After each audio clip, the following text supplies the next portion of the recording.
What is going on, everybody? Here with another edition of College Football Showdown presented by Prime Sports World with another week here in the books. I'm your host, Israel Rivera, here with my man, mate, Matt James, and joining soon will be Christian Simpson from the Daily Blitz.blog. Here goes my main man, Christian Simpson, here from the Daily Blitz.blog. Hey, let me tell you guys, man. Hey, week 8 is on the horizon for us. But before we start the show, please like, share, and subscribe to the podcast here at Facebook, YouTube, and Twitch. And in case you miss us, you can catch us on all streaming platforms where podcasts can be heard. That's Apple Music, Samsung Music, Amazon Podcast, iHeartRadio, and Spotify, ladies and gentlemen. So Prime Sports World keeping you here, bringing the heat 24/7, 360 degrees around the axis, baby. But how is everyone doing tonight? Man, it's Friday, week 8 of college football. We had a thrilling weekend last weekend. You know, we have a thrilling weekend on tap this upcoming weekend because there's 2 games that I know we're going to be talking about. Izzy, I can't wait to break them down. Matt, what's going on, buddy? Not too much, gentlemen. Another, good busy week here. Looking forward to the weekend of football and talking about it with you guys. Should be another good action-packed weekend of college football on our slate. Yeah, definitely another good action-packed football. We got some big games this weekend that we're gonna get down to. But starting off the show, we got some Week 7 takeaways because I know Week 7 was quite an eventful one, and it started Friday night in Boulder, Colorado, as Stanford came back to stun Colorado 46-43. They were down what, 3 scores in that game where they were down almost 3 scores by the middle of the third quarter. Elick Iomanner had himself a day. I got a shout out to Elick Iomanner because he had 13 receptions, 294 yards, 3 touchdowns. A lot of it came on Travis Hunt. They didn't matter who there. They could have put Coach Prime out there on Elick Iomanner, and he would have got his against them. It seemed like when they put in when Stanford put in Ashton Daniels, the whole passing game just changed. Shiloh Sanders had himself a game as always, 33 of 47, 400 yards, 5 touchdowns, 1 interception. He was exceptional. Shiloh Sanders also was the leading rusher at 37 yards. Travis Hunter, first game back after the Colorado State injury, 13 receptions, 140 yards, 2 touchdowns, had a great game as well himself. But this was a thriller, went into double overtime, and it ended when Shedeur Sanders threw a pick in that overtime, and Stanford just came out and kicked the field goal to win the game. But your thoughts on that game? I'll start with Christian there. The takeaway says it best, Izzy. It's a stunner. And listen, when you're up 29 points, what do I always tell you? You got to close out regardless. You got to keep your foot on their neck because that's what the great teams do. And this just goes to show you that Colorado is a long ways away from being considered elite and being mentioned with that upper echelon. Because, look, we can blame the players all we want, right? Because that just seems to be the easy thing to do. However, when a football team struggles and when they struggle consistently like this, it usually starts at the top. And you're a reflection of your head coach. Look, I love Deion Sanders. I do. I've called him football royalty. Greatest corner ever. He's a great motivator of young men. But look, he has to take some blame for this because he lets his players get away with way too much. Now, maybe he's saying things to them in the locker room that you and I aren't seeing, but come on, guys showboating, guys doing this and guys doing that. Like, we have to draw the line somewhere, and the finger does need to be pointed at the coach because what the coach allows is what's going to continue to happen. Matt. Yeah, I have to agree with you, Christian. Yeah, it does start with the coaches. The adjustments weren't made. Stanford goes in and scores a couple, touchdowns or whatever, brings it within reach. You got to make an adjustment to your game, and they did not do that. And this was uncharted territories for them. Normally, they're the ones coming back in these type of games. So this is a learning lesson for them that they can't, be that cocky, we won this already at halftime just because you're up 29. It's a completely different ball game in the second half. And they should know that being on Stanford's, where Stanford was, where they had to come back against Colorado State, USC. They kept ASU in the game. So they had many games where it was close and they had to, play a better second half and make those adjustments at halftime. And this time they didn't really have to make an adjustment. And as Christian mentioned, they needed to keep their, foot on their throats, and they didn't do that either. So hopefully this humbles them in the future because this is a young team. Deion's still a young coach, at a new level, and it's a good learning lesson for them. So, and this should help them improve and take that next step that they are very capable of doing. Yeah, no, I like what you said there, Matt. Where it's uncharted territory for them because they were up, and what did I say? The hunter can sometimes become the hunted.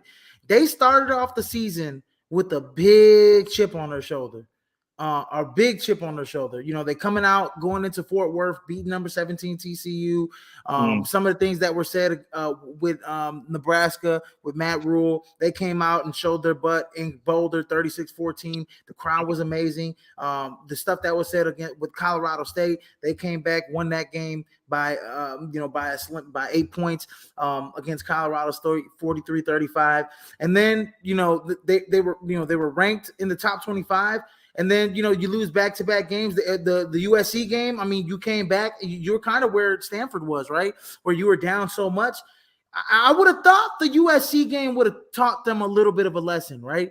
Where you're kind of on that other end. Now we're up 29-0. USC had us down 20. What was it, Christian? They were down 4 scores. They were like, USC. I want to say, I think it was like 35-7 or something, maybe. Yeah, they were down. It was a lot. They were down. Yeah, they were down by a lot. But not to cut you off, Izzy, and I kind of want to bring this to Matt's point too. You know what this kind of reminds me of? Look, when a football team struggles for so long and guys aren't used to winning, they celebrate it prematurely. I remember saying this about the Cincinnati Bengals when they went to the Super Bowl that year.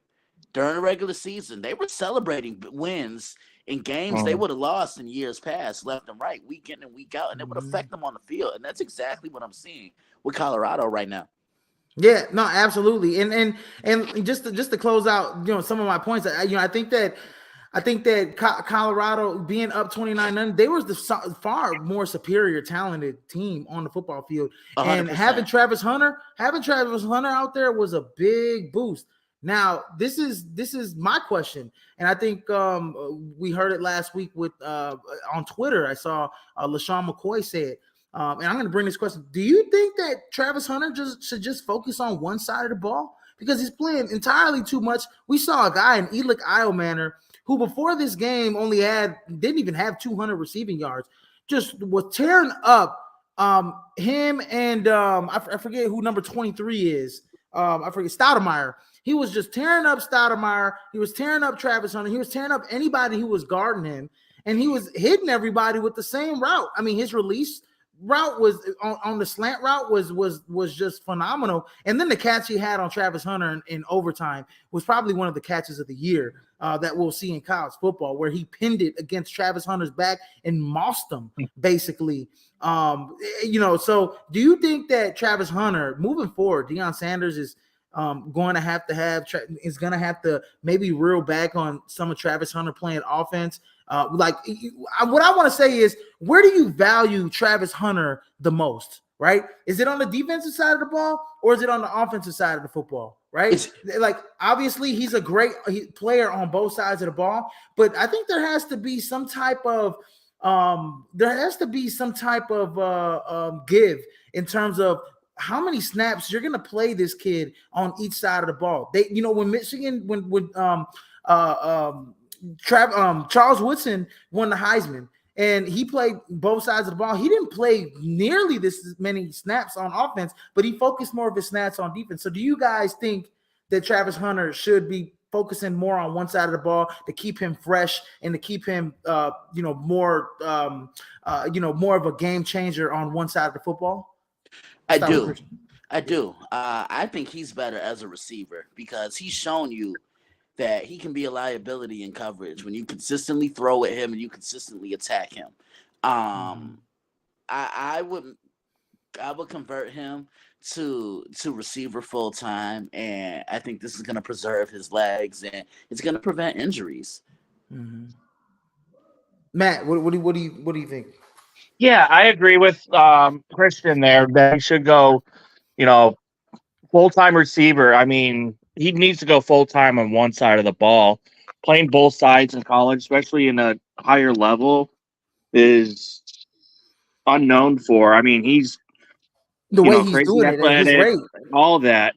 But still, he just does more help to the offense and helps out Shedeur Sanders, have his elite receiver with him to make him that much better too, and make the offense that's that much more dangerous. And the fact that they're bringing in 4-star and 5-star recruits, I don't see how Deion Sanders cannot get a top corner to fill his position. Well, they got was it Cormani McClain, who's the Yeah. number one cornerback in the class of 2022, I believe, or 2023. So a class of 2023. So I think that honestly, I'll be real with you. I do agree with you guys. I think he's such a game changer on both sides of the ball. I think with Christian's point, I think he starts breaking down defensively because he's playing so much on offense. But we've seen him how he can jump routes, how he can guard some of the best wide receivers, in the nation. I think that I think that he can be an asset on defensively. But I think for now, I think with his body, with the fact that he's such a game changer on offense, catching the football, I think you do leave him out as a wide receiver. He's 6'3", he's fast, he's got great route running ability, he's got great athletic ability, he's got great hands, great instincts, he's a playmaker, he's going to get in the end zone. I mean, he had 13 receptions. I mean, for 100 and almost 200 yards and 2 touchdowns. I mean, that's saying something, right? Albeit it was against Stanford, but I do agree that Deion needs to, Coach Prime needs to, rear back on some of his snap count and focus on one side of the ball. But we'll see what happens here in the future. They have a tough 2 games. They have a tough next 2 games. At UCLA, at number 25 UCLA, that's a nationally televised game on ABC, and then they got Oregon State coming into town the week after that. So a couple tough games for Colorado. They should be 5-2 right now, but we'll see how they bounce back against UCLA next week. Moving on to number 21 Notre Dame, as they pummeled number 10 USC and made this guy right here, a very happy camper as they avenge that loss last season. I don't even care what the hell. I don't even have the score in front of me about how they lost last season. All I care about is how they whooped them this season. Hell of a game. They made Caleb Williams. They made Caleb Williams throw 3 picks in that football game. He didn't look like the Caleb Williams that we all have come to see. And we've been seeing Caleb Williams kind of with the slippage. He had 23-37, wasn't efficient, 199 yards, 1 touchdown, 3 interceptions. Sam Hartford, 13-20. Hartman, 13-20, 126 yards and 2 touchdowns. Audric Estime was a man amongst boys again, 22 carries, 95 yards, 2 touchdowns. But I think when I look at this game, I look at the elite secondary that Notre Dame possessed against Caleb Williams, man. Benjamin Morrison, a couple of those other guys that were just, they are going to be Xavier Watts. Those guys are going to be playing on Sundays. And that, when you face an elite secondary as Caleb Williams, that's the kind of secondary you're going to see with the not so tight windows in the NFL. What do you guys think about, thoughts on this game, Christian? Man, I told you. Didn't I tell you guys? Notre Dame's defense, they were going to be pissed off. They were going to be angry. And they were going to take their frustrations out on USC. And it seems, after all, that Caleb Williams is human. Because he was extremely vulnerable. And when you pressure a guy, it affects him. And give Notre Dame secondary a lot of credit. You just mentioned that name right there, Benjamin Morrison. I love what he did against Marvin Harrison Jr.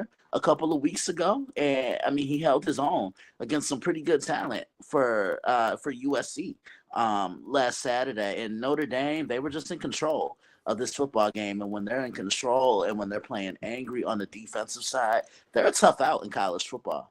Yeah, absolutely. And also, speaking about the pressure, he was sacked 4 times by Notre Dame last week. Yeah. So, Matt, what are your thoughts on the game? Oh my God! Oh, credit to all of us. We all, got this one correct. I mean, this was a tough one. But as I mentioned, USC struggled on the road this year so far. I love the fact that Notre Dame came out with that chip on their shoulder, had the South Brent home crowd in this right away, and put pressure on possibly the number one pick next year, and made him look kind of all right. We're going to start questioning him a little bit. Those three Mm-hmm. interceptions are huge. The 6 sacks that they got, by the way, got the stat right here. Um, that's a great win for them, huge win. And if things tumbled their way, they finish strong. They may be able to make a noise for that last college football playoff spot with the only 2-loss team. Nonetheless, they should be New Year's Six Bowl though. Again, great win for them. Let's see if they can continue and push forward with the momentum. Yeah, the one thing I will say about USC is that their back half of their schedule is loaded, right? You this week you go into Salt Lake City and you go back home and you have to play number 14 Utah. That is a very winnable game. I think USC is going to play real pissed off. Then they got to go to California and California has been playing really well of late. But then you go back home, you play Washington, number 5 Washington. Then you have to go into Eugene and play number 9 Oregon, and you finish out the season and play UCLA at home. I mean, USC, there can be an interesting point here where USC can very much well play their way back into the college football playoff if they can beat all of those teams. That is a hell of a gauntlet right there. I mean, they can make their case for being the best 1-loss team. As for Notre Dame as being the best 2-loss team, I don't think a 2-loss team is ever going to make the college football playoff. That's just me. Their college football playoff season is done with. It's over with. This was a huge win, especially for recruits.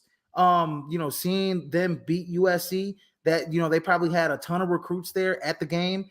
So that's good for Notre Dame to continue to build and to kind of finish the season off strong. They have a couple tough games coming up. I think they have to play Clemson. I believe they play Clemson in a couple weeks. And I mean, pretty much the rest of the schedule is pretty much a cakewalk. I mean, Wake Forest at Stanford. They play Pittsburgh next week. So, I mean, the tough one is going to be Clemson in the next couple of weeks, but they're not even ranked. So, I could see Notre Dame, just making a bowl and just finishing the street season off strong. But, at the end of the day, this is a huge win for Notre Dame. And I think it was the 5th consecutive loss that USC has had in Notre Dame, if I'm not mistaken. So, big win for Notre Dame. It wasn't even close. 48-20. And like I said, it is a huge win for them coming off a loss last season. Next on the slate, week 7 takeaway, we got number 8 Oregon. This was probably, I want to say, the game of the year. I mean, I thought we couldn't follow it up any better from that Red River game with this game. But this was a hell of a game between number 8 Oregon going into Seattle and playing number 7 Washington, but they lost 36-33. Bo Nix 33 of 44, 337 yards, 2 touchdowns. Michael Penix Jr. 22 of 37, 302 on the day, 4 touchdowns, 1 interception. Bucky Irvin had himself a game, 22 carries, 127 yards, a touchdown.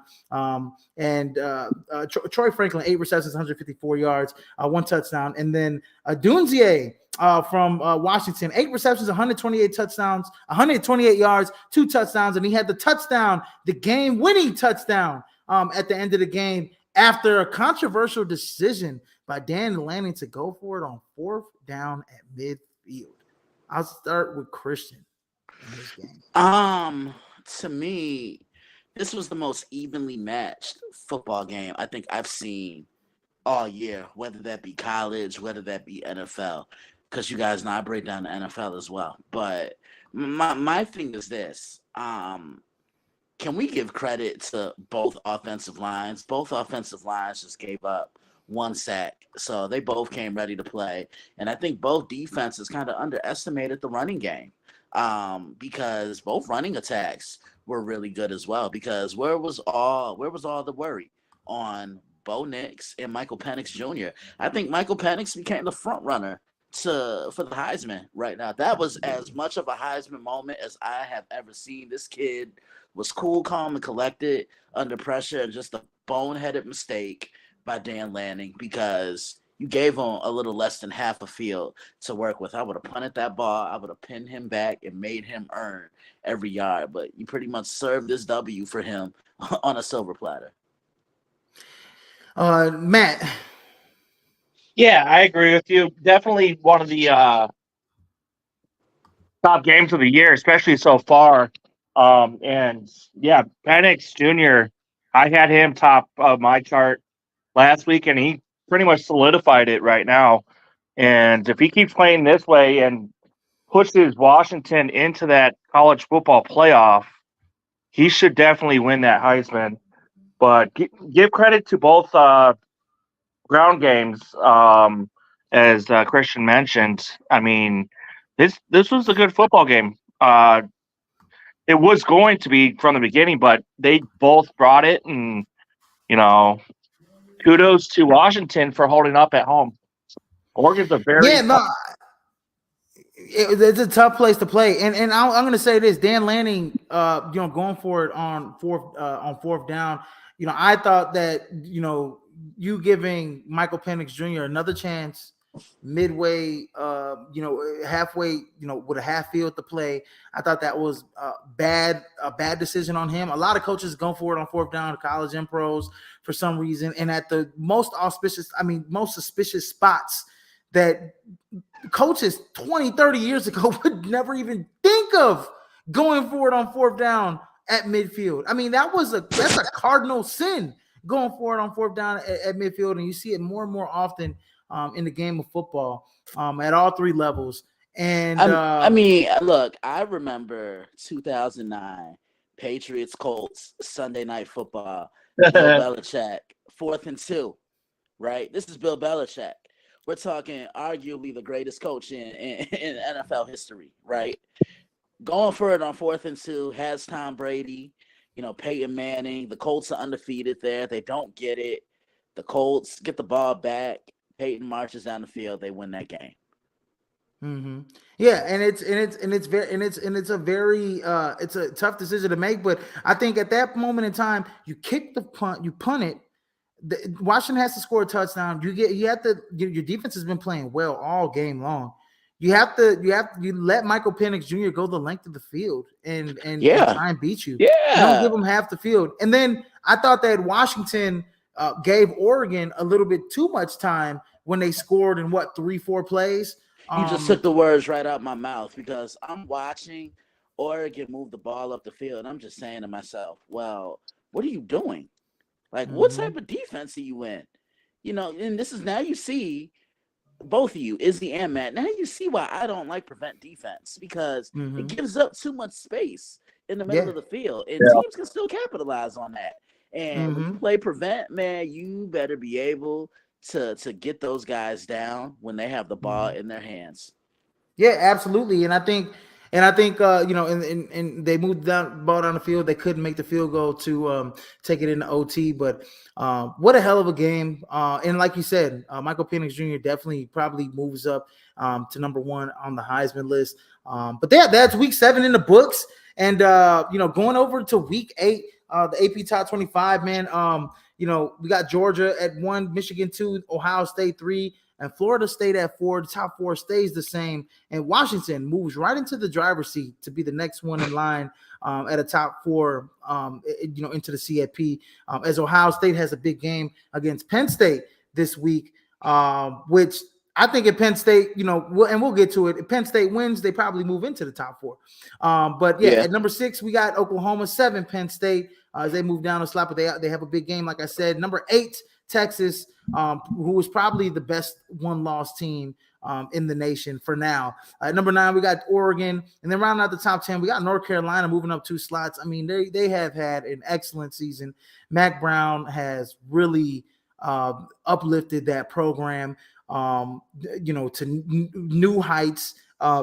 He's got a quarterback in Drake May, who's a Heisman candidate, who's been a Heisman candidate for 2 years now, and is probably going to be one of the first, if not the first quarterback taken in the NFL draft, considering all fact if Caleb Williams doesn't come out or not. And then at number 11, we got Alabama, 12, Oregon State, 13, Ole Miss, and then round out the top 14, we got Utah out of Salt Lake City. And then number 15, Notre Dame moves up 6 slots after that big win against USC. I expected that to happen. At number 16, we have Duke moving up a slot. They have a big game at Florida State. We'll talk about that.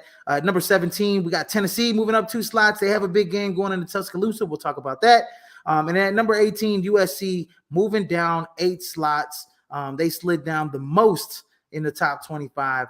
They have a big game against Utah. And then at number 19, we got LSU moving up 3 slots as they continue to be impressive after their couple losses this season. They play Army this week.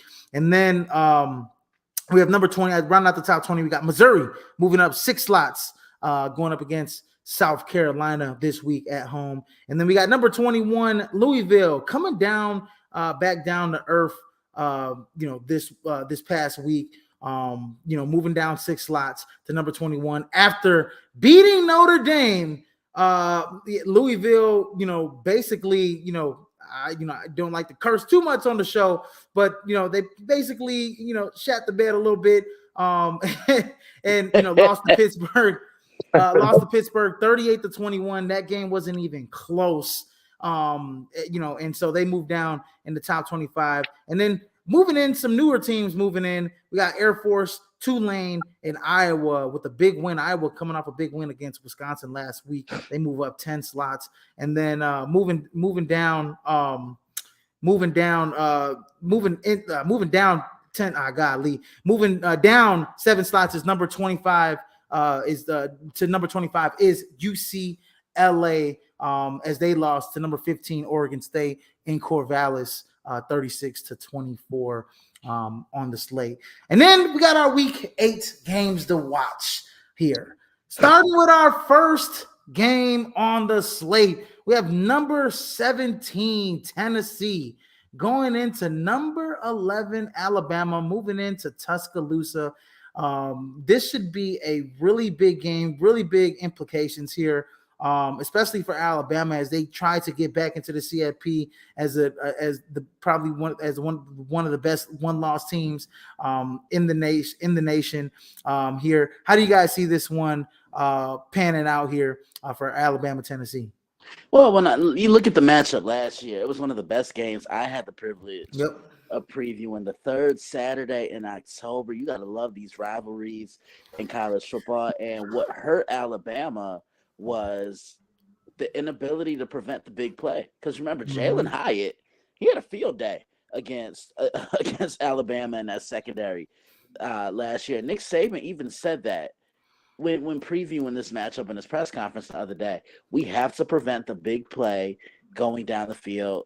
I want to see what Alabama does against Joe Milton because, when he throws, it's a flick of the wrist. I know we talk about KJ Jefferson being baby Cam Newton. We might have to include Joe Milton into that same category too because he's kind of cut from that cloth that is Cam Newton. And that Alabama, Izzy, you said it best the other day, threatening the bench Jalen Milroe. Well, they did. Benching him has made him play better. And all he can do is just continue to turn the page and move forward. This game is in Tuscaloosa. I expect Alabama to come out with a ton of energy, and I think they win this game tomorrow. I think they get their revenge from last year, but I do think Tennessee makes it interesting.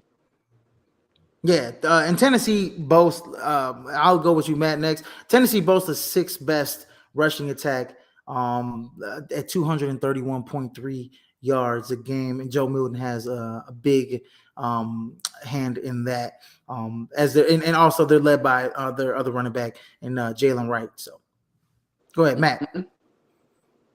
Yeah, I agree with both of you. This should be another great game between these two rivalries, especially heating up as of late. as Tennessee's getting into the picture again here. Um, both teams have played a lot of close games, kept things interesting. So we'll see who gets the ball in the last drive there and who's able to pull it, through. Is Milton able to take that next step and, you know, go into Tuscaloosa, into Alabama territory, who is on their last breath of the college football playoff this year, and their chances are pretty much done once they lose, or if they lose, I should say. But I think Saban will have his team ready, especially for what happened last year and them being back at home. I'm going to take Alabama in this one. And as you guys mentioned, this will be a fun, nail biting type of game that goes down to the end.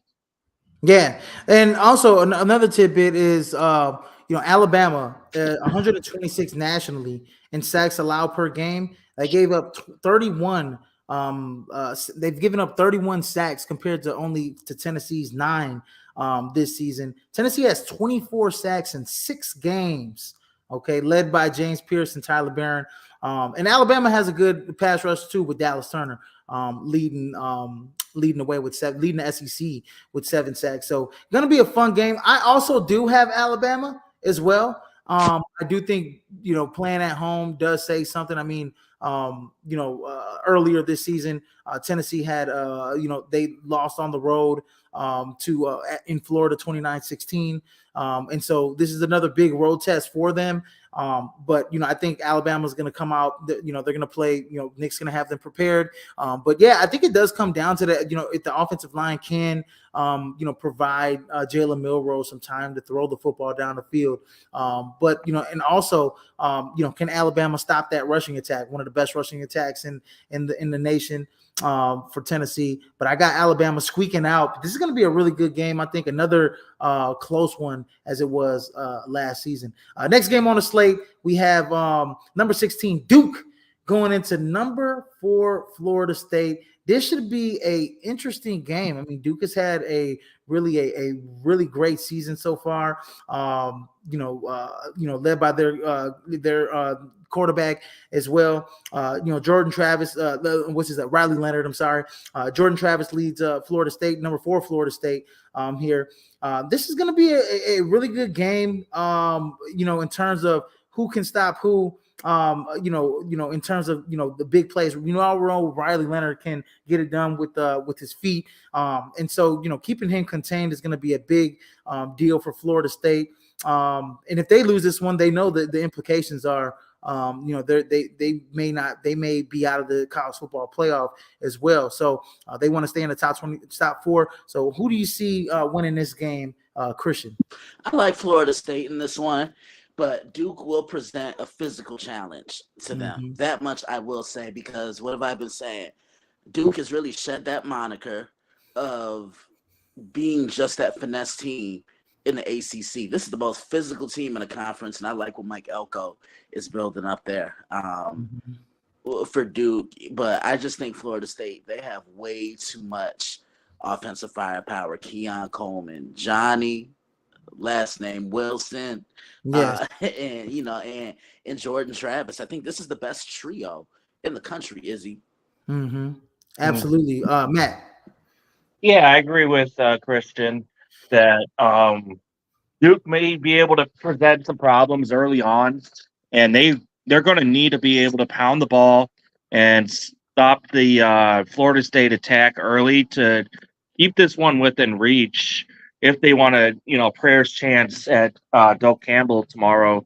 But I think they can keep it somewhat close for a while. But Jordan Travis, I got him creeping up in my top 3. Heisman, I mean, he's just going to go out there and do it in the second half. And I think Florida State can pull away in double-digit victory tomorrow. But I'll give Duke props if they can keep it within a score there in a very difficult environment to play in. Yeah, absolutely. I got Florida State winning that game as well, guys. I do think I just think they have a little bit too much offensive firepower.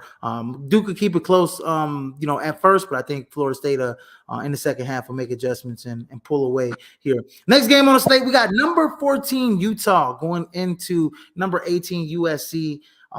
Last season, Utah's defense beat USC twice, once in the regular season and once in the Pac-12 championship game. Mm-hmm. But I think this game will be a little different, as they don't have a certain quarterback here, playing for them, as Nate Johnson is the quarterback this year for Utah. So how do you guys, as Cam Rising is obviously injured, everybody? So how do you see this one shaking out for USC Utah? Yeah, I like USC in this one. I like them to get their revenge. Look, this team beat you twice last year. And remember, Caleb gave them bulletin board material, kind of trolling them before the game, and they made them pay for it at the end. And they end up kicking USC out of the playoffs. But, I think USC, they're going to want to start quickly, put last week behind them, focus on Utah, and that's exactly what I think they do. Matt. Yeah. Again, I agree with Christian. USC is definitely a much different team at home. Utah will, present problems of their own, especially defensively. But having Cameron Rising out will be the key factor for them, because he's been huge for them when he's been in, especially in these type of games. I mean, look back to the Rose Bowl. He kept them in that game despite losing that one. He's been huge in big games. And, as you said, them beating USC last year, I just don't see it, especially with Caleb Williams still wants to be that number one pick if he wants to go into next year's draft, which we're all hearing rumors back and forth, whatever. But he's still the number one guy next year, especially at the position. And I think he's going to have a bounce back tomorrow against a tough Utah squad. And USC will come out victorious in this one. Yeah, I think if USC wants to get back into the college football playoff, it starts this week, right? They're going to have to beat Utah, top 20 team, and they're going to have to beat them, I think, convincingly. And I think they can beat them convincingly, just due to the fact that, like you said, Cam Rising, like I said, Cam Rising isn't going to be in playing in this game, and I don't think he'll play the rest of the season. I mean, it's already been, half the year. That knee probably isn't holding up.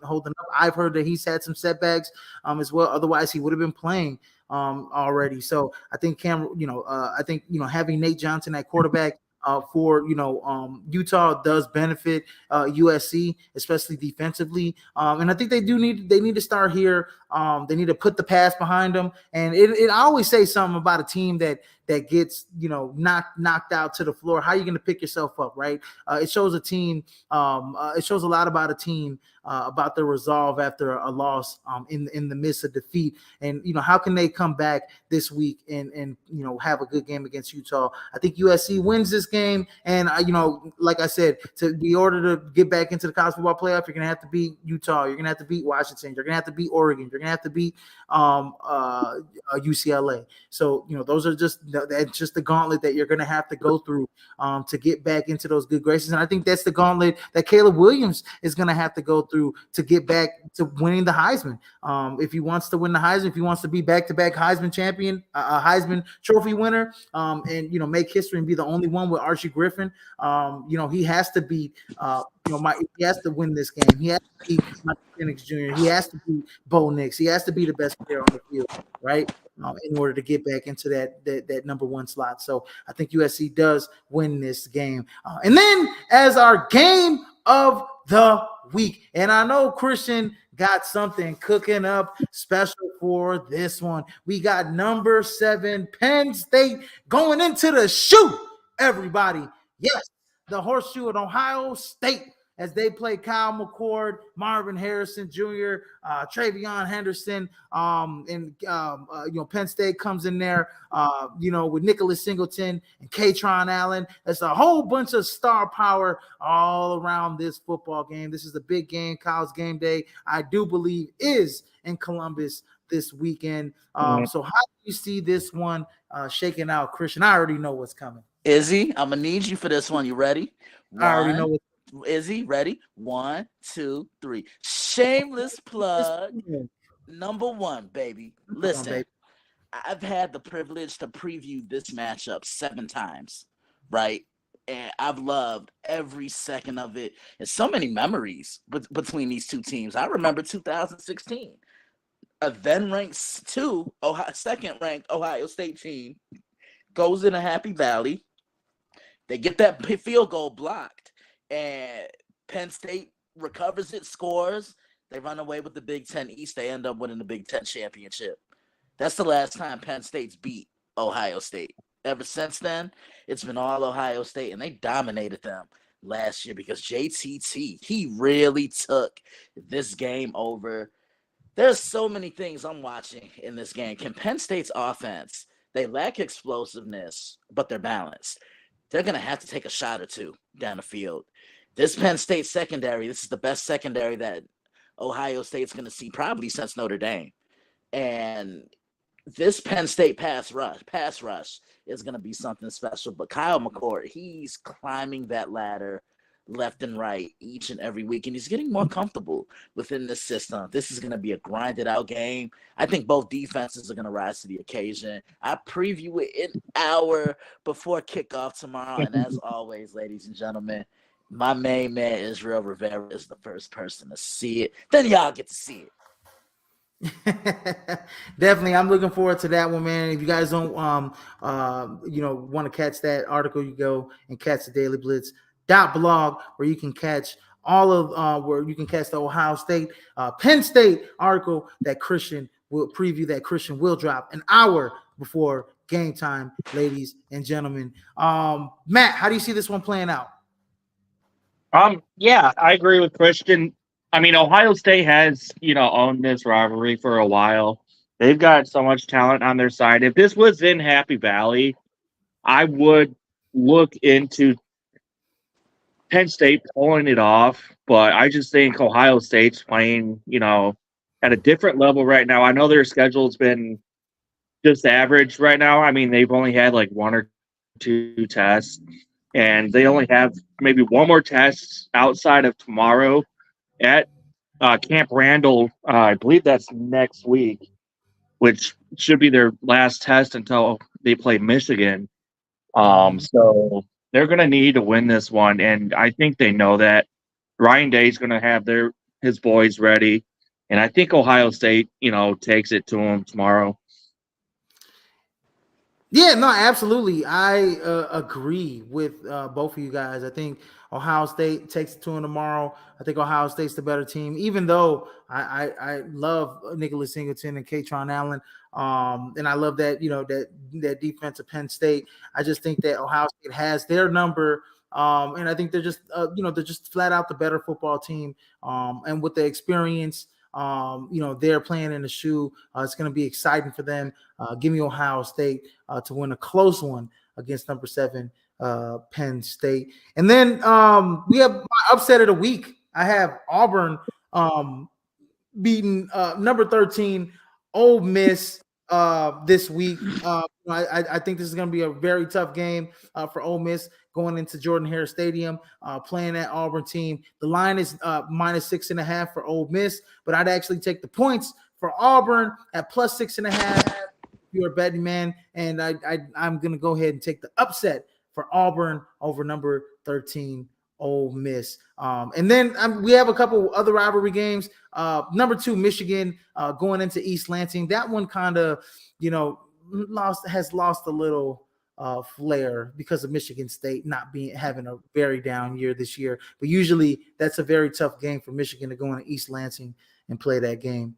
So that's just my thoughts here on week 8, on the week 8 slate, ladies and gentlemen. So don't want to miss this week of college football here tomorrow. And then our week 8 Heisman rankings here, launching himself all the way up to number 1, Michael Penix Jr. Yes, he had a great game against a big game against Oregon, 22 of 37, 302 yards, 4 touchdowns, 1 interception. He's had 20 touchdowns on the season, 3 interceptions, 72% completion percentage. Michael Penix is my number 1 favorite to win the Heisman. And then at number 2, Dylan Gabriel has sneaked up his way into the Heisman Trophy candidacy. Got Oklahoma right there in one of the driver's seat to possibly be in the top 4 in the college football playoff. Dylan Gabriel as at number 2, and then at number 3 we got Jordan Travis here from Florida State. In the top 3 for the Heisman rankings. And then rounding out the top 5, I got Drake May, who's played well of late. I know he's kind of struggled out the gate this season, but I mean, the last game he had, 17 to 33, 273 yards, 4 touchdowns, no interceptions. That leads it up to 12 touchdowns, 4 interceptions on the season. 70% completed 70% of more than 70%. He's completing close to 70% of his passes at 68.9 this year. He doesn't have the rushing numbers like he did last year, where we were kind of comparing him to, I mean, not athletically to Lamar Jackson, but he was having similar rushing numbers to Lamar Jackson when Lamar won his Heisman. But Drake May's been playing well of late. And then round at the top 5, we got Caleb Williams from USC. You throw 3 interceptions, you lose by 28 points to Notre Dame. You're not the top dog anymore. So Caleb Williams definitely moves down, but he has opportunities to move back up into the top slot, right? You're gonna have a matchup against Michael Penix Jr. You're gonna have a matchup against Bo Nix.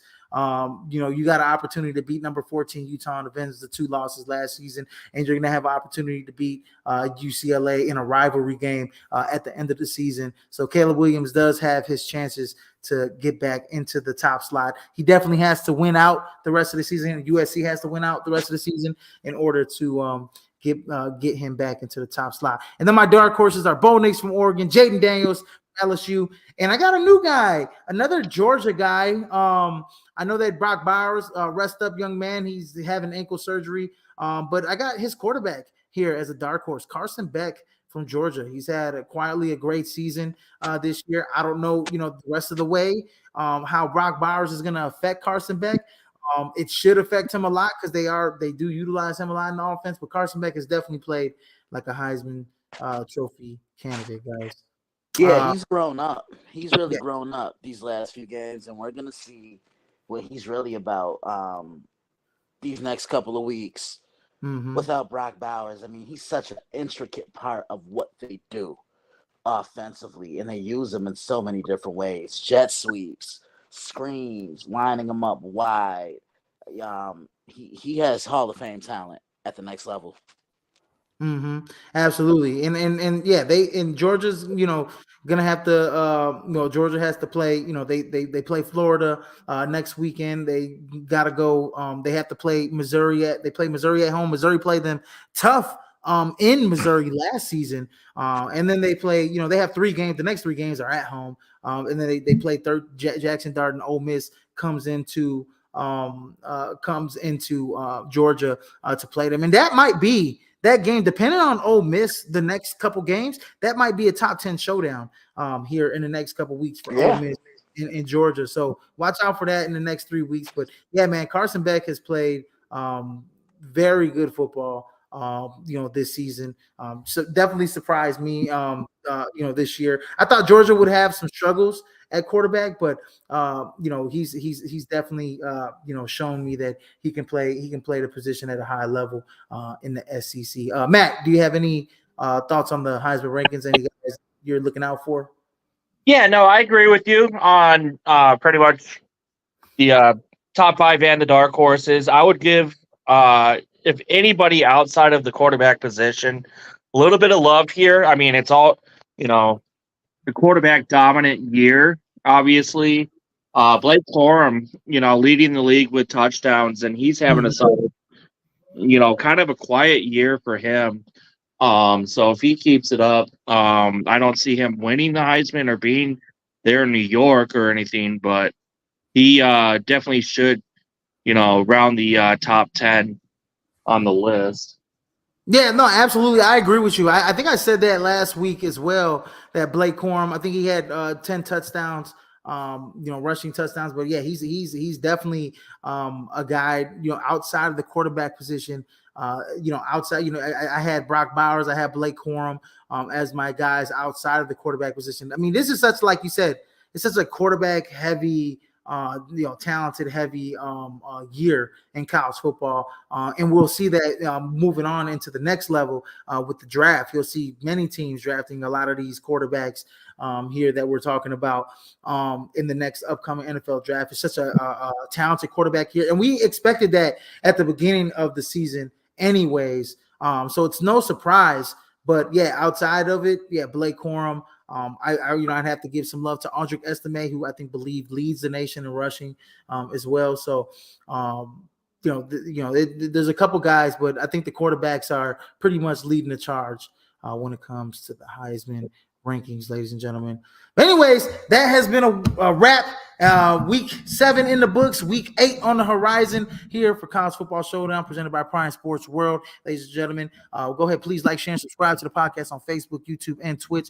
And in case you missed us, you can catch us on all streaming platforms where podcasts can be heard: Apple Podcasts, Amazon, Samsung, iHeartRadio, and Spotify. And also go ahead and check my main man, Christian Simpson, out at the Daily Blog for all your football needs, as he'll come out with his article for Penn State and Ohio State tomorrow, 1 hour before game time. And you don't want to miss his articles that he's coming out with for this Sunday for the big boys in the pros. So you guys don't want to miss that hot content that Christian brings every week, ladies and gentlemen. But I am your host, Israel Rivera. That's my man, Matt James, and my main man, Christian Simpson, here from the Daily Blitz.blog. And ladies and gentlemen, go ahead and please drink responsibly this weekend as you watch your favorite college football teams play on the slate this weekend. And as I like to say, in case I missed you, good afternoon, good evening, and good night, ladies and gentlemen. And as I like to say, holla at your boy. Holla at your boy, Matt James, Christian Simpson, and everybody out there. Sayonara, suckers. Peace. Have a great weekend.